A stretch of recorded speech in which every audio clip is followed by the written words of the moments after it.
Bismillahirrahmanirrahim. Assalamualaikum warahmatullahi wabarakatuh.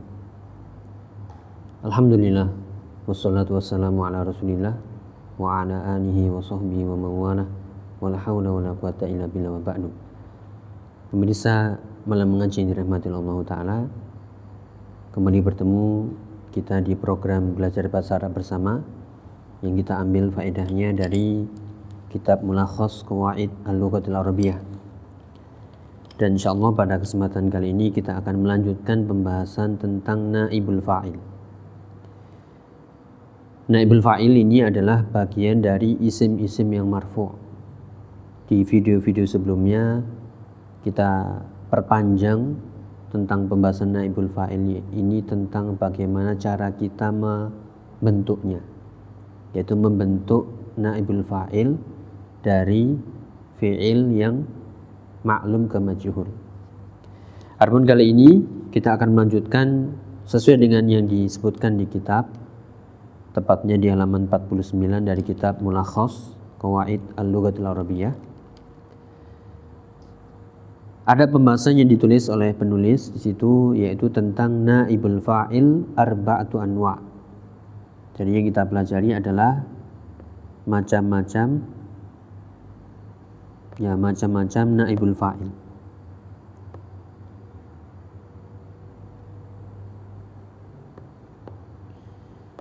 Ya, yang kita pelajari adalah anwa' naibul fa'il.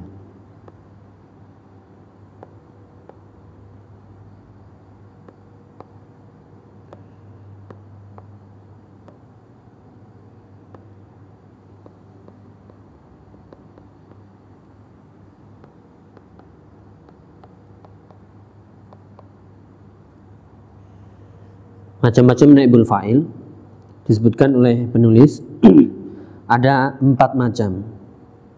Ya, mulai dari isim mu'rab, ini ada 4 macam. Isim mu'rab, kemudian ada isim mabni,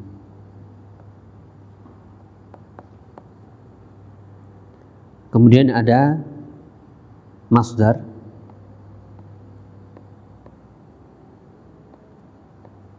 yang disebut dengan masdar mu'awwal,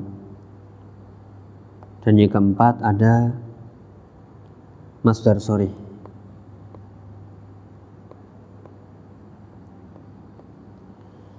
Nah, ini yang disebutkan oleh penulis. Di sini kita akan mencoba membahas satu persatu, ya, agar kita lebih memahami lagi. Sekali lagi, naibul fa'il ada 4 macam. 4 macam ini terdiri dari, yaitu isim mu'rab, yaitu maksudnya adalah dari isim mu'rab. Ya, contohnya seperti apa? Kita sebelum mencontohkan, isim mu'rab itu maksudnya adalah isim yang berubah-ubah harokat akhirnya, bisa marfu', bisa mansub, bisa majrur, bisa dengan dhammah, bisa dengan fathah, bisa dengan kasroh, atau tanda-tanda cabang dari masing-masing dhammah, fathah, dan kasroh. Kita ambil contoh misalnya,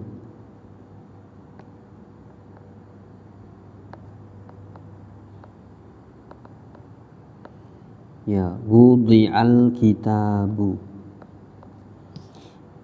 Ya, wudi'al kitabu, wudi'a itu ada fi'il majhul, berarti ya ini adalah ya naibul fa'il. Naibul fa'ilnya mana? Kitabu, al-kitabu. Yang ini kalau kita artikan wudi'al kitabu, kitab itu diletakkan. Ya, berarti naibul fa'il seperti pengertiannya adalah isim marfu' terletak setelah fi'il yang majhul. Ya. Kemudian ini kenapa disebut dengan isim mu'rab? Karena kalau kita bicara al-kitabu itu bisa ditulis dengan al-kitabu bisa dengan al-kitaba, atau bisa dengan al-kitabi, sesuai keadaannya. Dan inilah yang dimaksud dengan isim mu'rab, berubah-ubah harokat akhirnya sesuai dengan keadaannya di mana. Kalau dia sebagai naibul fa'il, dia menjadi marfu. Kalau dia sebagai mubtada, marfu. Kalau dia sebagai khobar juga marfu. Kalau dia sebagai maf'ulun bi, maka dia mansub. Kalau dia didahului oleh huruf jar, maka dia kasroh. Nah, inilah berarti naibul fa'il bisa terdiri ya dari fi'il yang majhul, kemudian ada isim namanya isim mu'rab.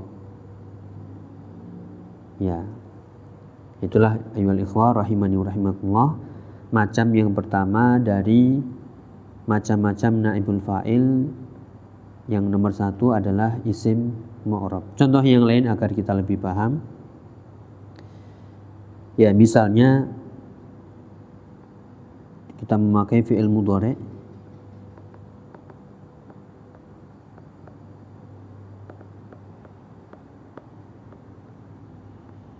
Ya, yukra'ul al-Qur'anu. Di sini kita bisa lihat yukra' adalah fi'il majhul, al-Qur'anu naibul fa'il. Ya, dan naibul fa'ilnya dari isim yang mu'rab. Ini adalah dari isim yang mu'rab. Kenapa disebut mu'rab? Karena dalam bahasa Arab al-Qur'anu tidak selalu dhammah. Mungkin bisa menjadi fathah, juga mungkin bisa menjadi ya al-kasrah. Ya, kapan dia menjadi fathah? Kalau dia maf'ulun bih. Kapan dia kasroh? Kalau dia didahului huruf jar, atau dia menjadi ya mudhof ilaih. Sedangkan kapan dia menjadi dhammah?